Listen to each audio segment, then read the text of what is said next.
Arthur Llewellyn breaks his train journey in a remote Welsh village where the residents seem prepared for his arrival. From CBS on February 21st, 1948, this is Escape, episode 4802, Ancient Sorceries. It is the West Coast performance, aired 6 days after the February 15th broadcast, with Paul Frees as Llewellyn, Kay Brinker as Ilse, Anne Morrison as Madame, William Conrad as the Doctor, Jeff Corey as Dundreary, and Ramsey Hill in 2 roles.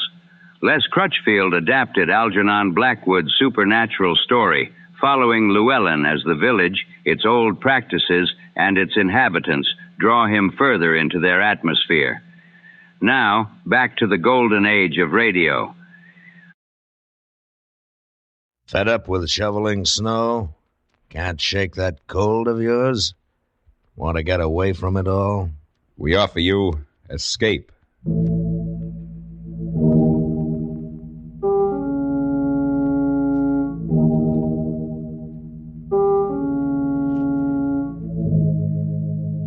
You were alone in a remote village on the Welsh border, surrounded by silent townspeople who were watching and waiting for you to decide to lose your soul.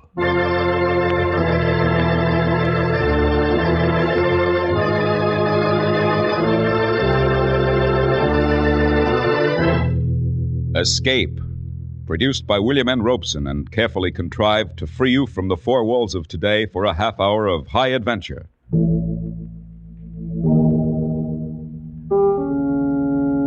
Today we escape to a remote section of Wales and a strange village between 2 worlds, as Algernon Blackwood described it in his eerie story, Ancient Sorceries.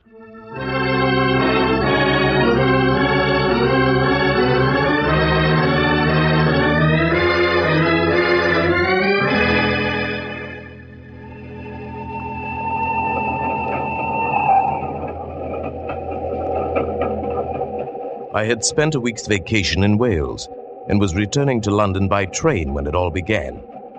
It was late afternoon. We'd left the Welsh mountains and crossed the border into western England, passing through a countryside which appeared singularly empty, deserted of life. Over the soft hills and the valleys between hung a faintly perceptible haze, giving to the whole landscape a feeling of enchantment and unreality. The train slowed at length to stop at a tiny wayside station. As it did so, a sudden thought occurred to me. Why not leave the crowded train with its irritating noises and spend the night in this peaceful spot, then take a slower and emptier train in the morning? On the impulse, I rose from my seat, and the man sitting opposite me said, Why say, sir, we only stop here for a minute or two. If you were thinking of walking about a bit. No, matter of fact, I'm getting off here. I thought you were going to London. I'll go on in the morning. I'm going to stay here for the night. I strongly advise you not to. I beg your pardon? This is the village of Malton. Malton? I've never heard of it. Few people have, outside. But if you place any value on your soul, you'll not spend the night here. What are you talking about? Why not? Because of the sleep. And because of the cats. That's all I can tell you. You're insane. I'll take my bag now, if you don't mind. You're making a terrible mistake. You may not even get the chance to regret it. Don't leave this train. I know what I'm talking about. Oh, what utter nonsense. Don't, I tell you. Goodbye.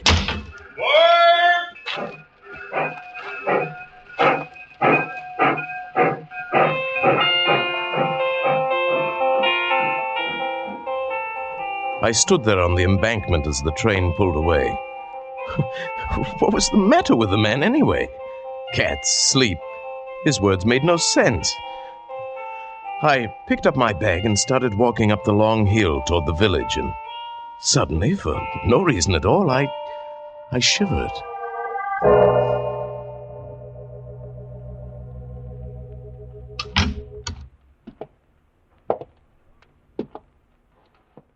Hello? Hello, is anyone here? Yes? Oh, I didn't see you at first. Is there something I can do for you, sir? Why, yes, I saw your sign outside the Inn of the Golden Bough. I should like to get a room. You're planning to stay here? Why, yes. Very well. You may sign the register. Yeah. Thank you. I'm going to catch another train and go on in the morning. Yes, of course. There we are. Arthur Llewellyn. Llewellyn? Yes, from London. Arthur Llewellyn. You've been a long time coming back. What? But now that you're here, you'll find there are some things that never change. Madam, I'm afraid I don't know what you're talking about. You rang, madam? Dundreary, the gentleman would like a room for the night. His name is Arthur Llewellyn. Aye, so it is. Welcome back to Malton, sir. I knew I'd never been here before. What was it all about? First the men on the train, and now these people. Were they crazy, or was I? Oh well, I left the inn and walked along narrow cobbled streets, beneath quaint gables leaning out from the silent shuttered houses, through dappled pools of light and shadow. As I walked, it gradually dawned upon me that the village of Malton was centuries old, older than any town in England ought to be. And the people I passed now and then were dressed in the fashion of another day. They paid no attention to me, went silently about their own business. Yes, that was it. That's what I'd been noticing. Silently. As I walked, I noticed they came and went with only soft padding sounds to mark their passing, as though they walked in shoes with soles of velvet. When I stopped, there was no sound. The silence was unbroken. I hurried through the streets and came at last to the far side of the village, to a place where the hill broke away sharply from a low, flat wall of stone, perhaps a rampart once. I sat down upon it, and the dreamy tranquility of the place stole over me. Presently, I don't know how much later, I became aware of the sound of weird music rising out of the vale below me. I looked down from the rampart. The sunken plain at the bottom melted away into a sea of gathering shadow, blurred into a swirl of thickening mist.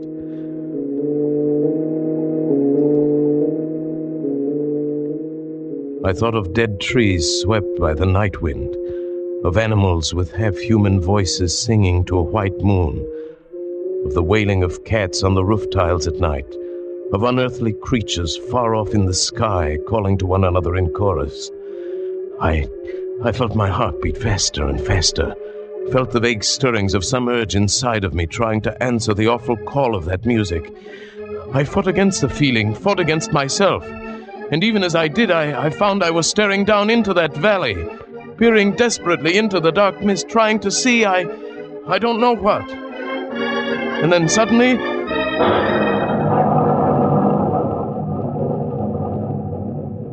the music ended. I stood on the rampart alone, dusk fallen about me, and the early night wind moaned with a chill breath. Quick terror rose up in me. I turned and ran on through the darkened streets, ran with heart pounding, dodging its shadows, through one dim alley after another, and arrived at last panting and almost breathless at the door of the Golden Bough. You've been a long time returning, Mr. Llewellyn. It's past 7. Yes, I guess I walked farther than I meant to. I didn't realize it was so late. You heard the music, didn't you? Yes. Yes, the strangest music I've ever heard. How did you know? Who plays it, anyway? Then you didn't remember it? No. Why should I? The thing was becoming irritating, this quiet insistence that I was someone else. I went into my lonely dinner and ate as quickly as possible. Then, taking the candle Dundreary gave me, I crossed the lobby, climbed the stairs behind the desk, and walked past silent doors down the long, empty hall that led to my room at the end. I was halfway to my door when suddenly the flame of my candle went out. I stood stock still in the pitch blackness, fumbling for a match. And at that moment I knew that someone or something was there with me in the darkness. I held my breath and listened. There was no sound, no movement. I reached out and found the wall and moved along and feeling my way in the inky blackness. It was then I touched it. Near my face, another soft, warm yielding. And alive. Who is it? It is I, Ilse. Who? Ilse. Don't you remember me, Arthur? No. But wouldn't you like to remember me? Don't you want to see me again? To look at me? Now? I don't know. But not tonight, Arthur. Perhaps tomorrow. Tomorrow.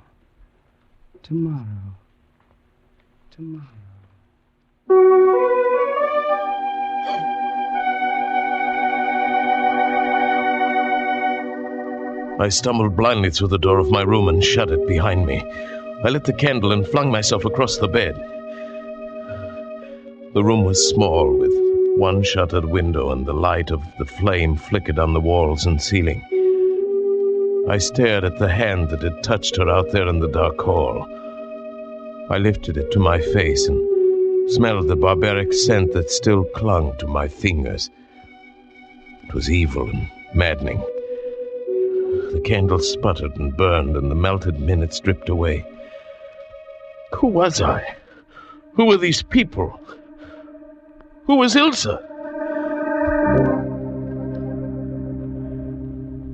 I fell asleep finally, and dreamed of soft moving creatures and the silence of life in a dim, muffled world devoid of all feeling but ecstasy.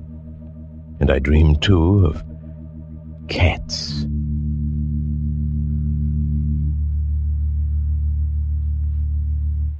You slept quite late this morning, Mr. Llewellyn. Morning, Dundreary. I felt as though I'd been drugged. The night air here in Malton is very conducive to sleep. I'd meant to catch the morning train to London. Now it's too late. What a terrible shame. Yes, Oh, by the way, Dundreary. Yes, Mr. Llewellyn? I was wondering if you'd know anyone by the name of Ilse. Ilse happens to be my daughter, Mr. Llewellyn. Oh, I didn't hear you come in. I hope you were able to sleep well, without unpleasant dreams. I guess so. I'm so happy to hear it. Perhaps then you may decide to stay with us for a long time. That's very kind of you. No, it's not kindness, Mr. Llewellyn. But all of us are hoping that you may decide soon. Decide? Decide what? It was no use. None of them would answer my questions. They seemed to think I should know already. I left the inn as soon as I'd eaten, walked around the streets of the village. I began to notice I was never completely alone. If I turned down an empty street, someone always stepped from a doorway or entered from the opposite end. Wherever I went, within 5 minutes, a dozen people were strolling near me. And I realized these people were watching me tensely, as a cat watches a mouse or another cat.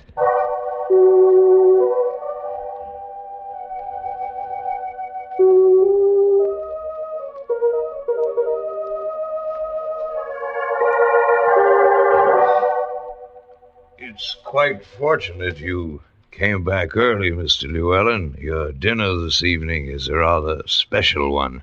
Special? What do you mean by that? You are to have a guest. Oh, who? An old friend. She's coming now. The girl who came toward us across the room was lithe and slim. She moved with the sinuous grace of a young panther. She was lovely, exotic, and terrifyingly beautiful. May I present Mr. Arthur Llewellyn, Miss Ilse? He's been with us for 2 days. Yes, I know. My mother told me. May I sit down, Mr. Llewellyn?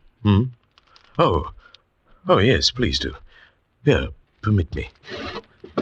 Thank you. You may serve us, Dundreary. Thank you, Miss Ilse.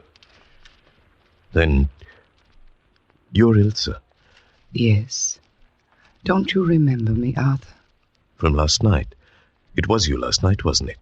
Yes, and other nights. Can't you remember all the other nights? No. Then we shall have to try that much harder.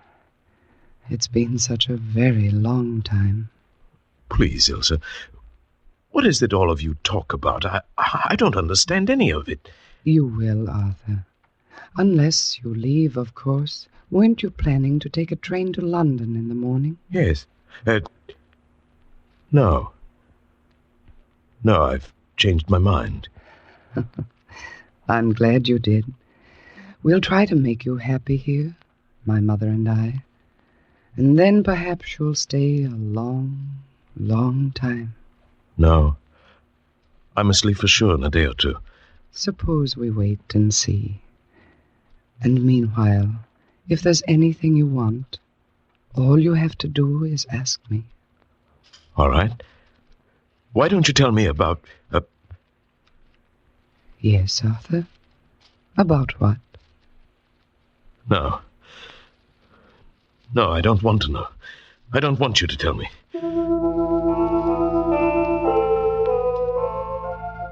Suddenly I realized I was afraid to know. I was afraid. I should leave now, but I couldn't leave. It was Ilse.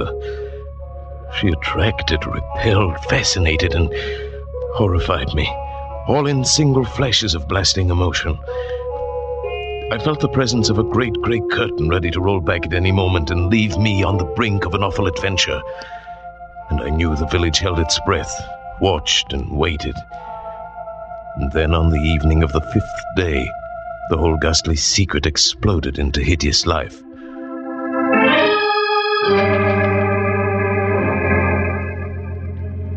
After dinner, Ilse had asked me to walk with her. It was the first time I'd been outside the inn after dark. We walked through the village in the moonlight, saying very little, and came finally to the stone rampart above the sunken plain. We were quite alone. Look, Arthur. It's a full moon tonight. Do you know what that means? Yes. It means I can see more clearly how beautiful you are. Do you really believe that? Do you think I'm beautiful? Like a soft, sleek leopard in a warm jungle of shadows. But wait, I'll see you even better in a moment. Arthur, what are you doing? These dry leaves by the wall. They'll make an excellent bonfire. There, you see? No. What's wrong? The fire! No, Arthur, put it out! All right, Ilse. Don't worry, it's all right. There. Didn't even get a chance to get started. There, you see, it's out. Yes, I see. Why did it bother you so much? Don't you remember the fire? No. What fire? No, don't talk of it. Look at me instead. Look at me, Arthur. Yes, Ilse? Arthur, do you love me? Yes. Yes, Ilse, I love you. I'm glad. That means you'll come back to us then. I don't know what you mean, Ilse. You can know everything. Tonight, if you want to. Yes, I do. I do, Ilse. You must know a part of it already, down inside. You must remember some of it, don't you? Yes. It's like something buried for centuries, deep inside of me. Now it's beginning to come alive. Let it come alive. Don't fight against it. You belonged to us once, long ago, and you still belong. Yes. I seem to know that. That's why you came back. You heard me calling. You heard them calling. And you came seeking the old life again. Yes, but... Ilse, I'm afraid. Are you afraid of me? Look at me. Ilse. Will you live the old life again? With me tonight? Yes. Yes. Oh, I've known that you would, because I own you, Arthur. You belong to me, and I want you to come with me. I shall never let you escape from me again. Yes, yes. Go back to the inn, then. Wait for me, Arthur. I shall come for you. Tonight.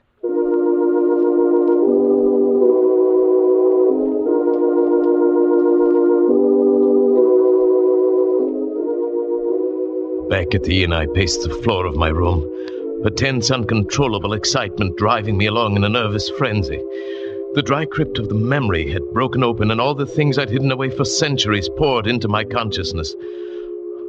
I knew now why I'd come here. I knew what I was going to do, and I knew that I was lost. I sensed the rising stir of movement throughout the inn, and outside in the courtyard below my window. I knew what to expect when I threw open the window. From every window of the inn and from those of the houses about the court were leaping great monstrous beasts with soft dark fur and eyes that gleamed with eerie phosphorescence. Cats of human size. This was the secret of Malton. Lycanthropy, the witchcraft of centuries long dead and buried. The half-human cries floated up to me, and the moon cast their dark shadows on the ground as they padded across the courtyard and vanished through the narrow streets of the village, heading for a hideous rendezvous. This is what I'd been. This is what I wanted to be now. I scarcely heard the door of the room open behind me. Are you ready, my love? Shall we join them? Ilse. Here, Arthur, the sacred bomb, made of vervain and mistletoe, and blind things out of the sea. Remember? Yes. Yes, I remember. Take it. Use it. We'll change now. Transform. Leap from the window and join them. Lead us again, Arthur. Yes. But not here, Ilse. Not yet. Wait until we get there. Then we'll change. If you wish. Come then, Arthur, to the stone wall above the grove. That's where we'll change, on the stone rampart.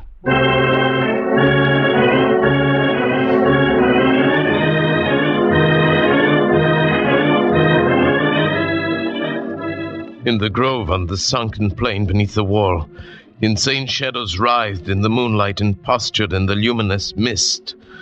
1,000 of the devil's own were dancing in an unearthly music born from the harmony of the black sacrifice, crying out in delirious abandon, calling to the thing that now lived inside of me and struggled screaming in my skull, trying to answer them back.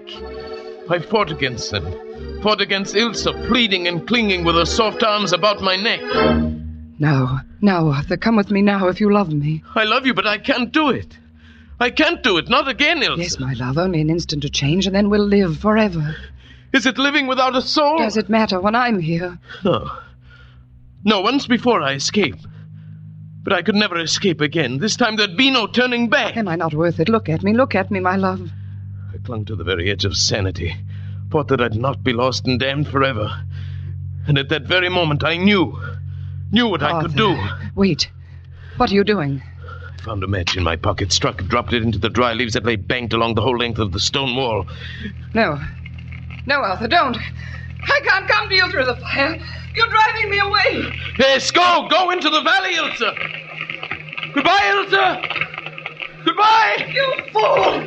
You fool!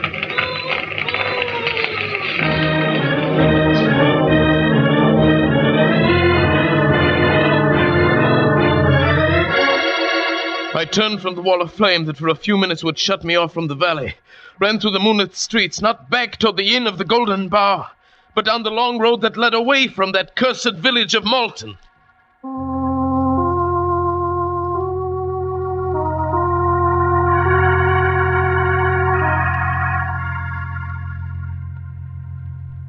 Well, Mr. Llewellyn, I find this one of the most interesting cases of hallucination I've encountered since I began the practice of psychiatry. I tell you, it really happened, Doctor. And having investigated your story a bit during the past week, I'm in a position now to answer most of the questions that have been worrying you since you came back to London. What do you mean, investigated? I went up to Hereford and looked over some of the old records there. And then I motored over to Malton for a couple of hours. Well, then you know it's all true.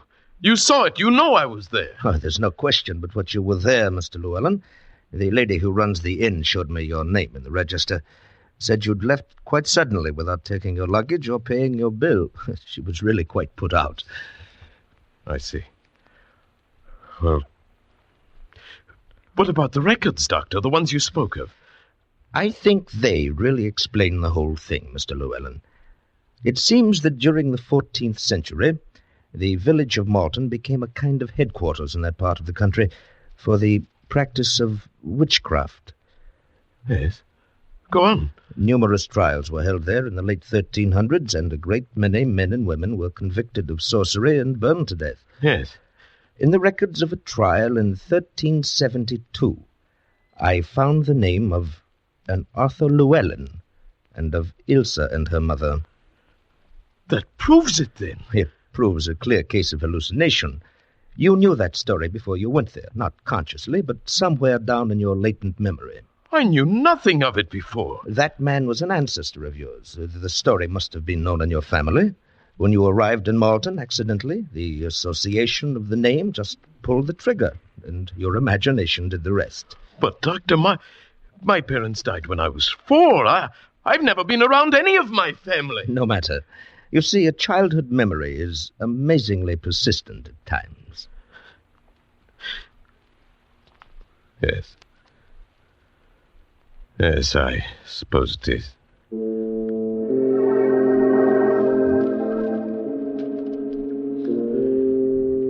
I knew then what I had to do. The only thing I could do. There'd be no use in talking further with the doctor. He'd find some phrase of science to cover everything. He'd even try to explain away the mark I still carried across my shoulder, where Ilse had thrown her arm about me in those last mad minutes on the rampart. A mark that was covered with a soft gray fur, like the fur of a cat.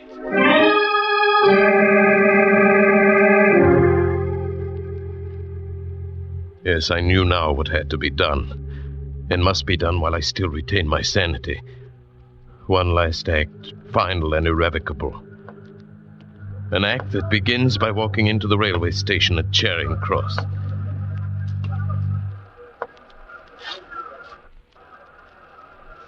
Good evening, sir.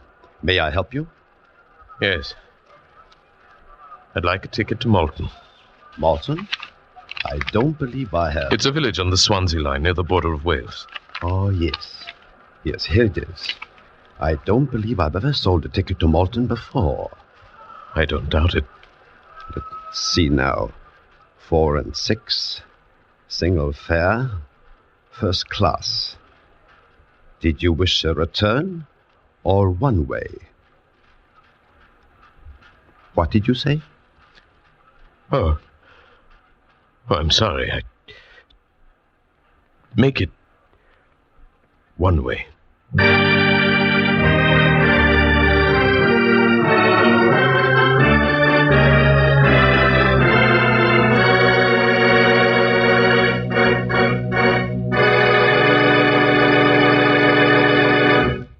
Escape. Produced by William N. Robeson and directed by Norman MacDonald, today brought you Ancient Sorceries by Algernon Blackwood.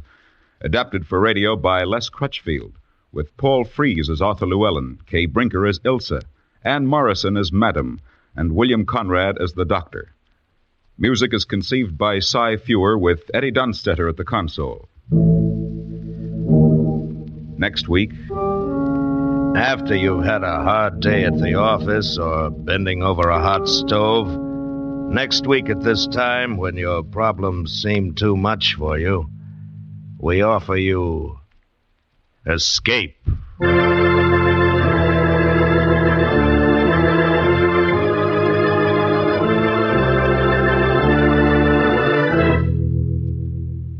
Next week, we bring you another exciting story of high adventure. Goodbye, then, until this same time next week, when once again we offer you Escape.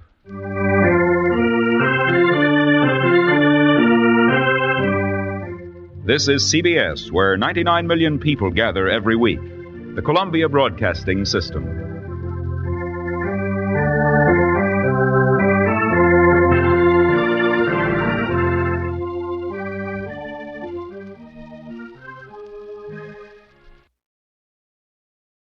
Our visit with Escape's Ancient Sorceries now fades quietly from the air. Follow Escape for more classic broadcasts.